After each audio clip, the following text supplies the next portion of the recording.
Assalamualaikum warahmatullahi wabarakatuh. Apakah kalian tahu banyak skandal keuangan besar terjadi karena laporan keuangan yang dimanipulasi? Inilah yang dinamakan dengan fraud financial statement.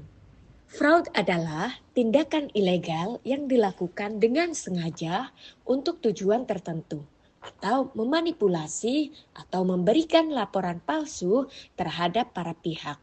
Tindakan ini dapat dilakukan oleh orang dari dalam atau luar organisasi untuk kepentingan pribadi atau kepentingan kelompok yang secara langsung atau tidak langsung merugikan pihak lain. Lalu, apa sih dampak yang ditimbulkan?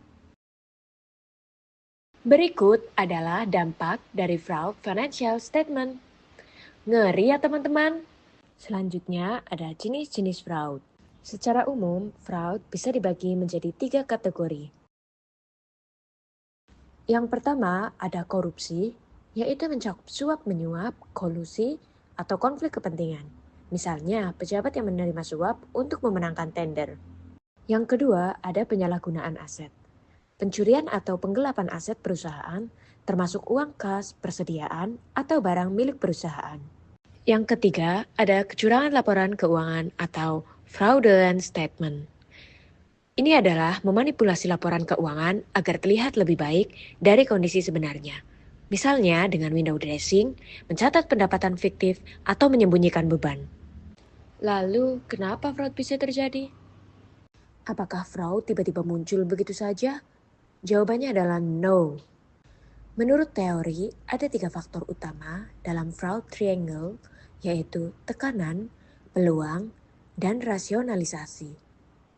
Kemudian, teori ini dikembangkan menjadi fraud diamond dengan tambahan kapabilitas dan fraud hexagon yang menambahkan faktor arogansi serta kolusi.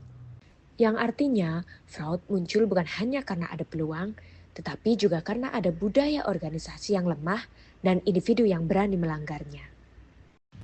Ironisnya, fraud bukan hanya sekedar teori, tetapi benar-benar terjadi di dunia nyata.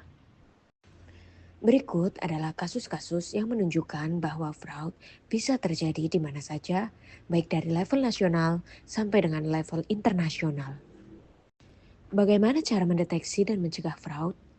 Menurut Peraturan OJK Nomor 39 Tahun 2019, ada 4 strategi anti-fraud yang bisa kita laksanakan. Yang pertama ada pencegahan, yang kedua ada deteksi, yang ketiga ada investigasi, dan yang keempat ada pemantauan dan evaluasi. Demikian materi tentang fraud financial statement.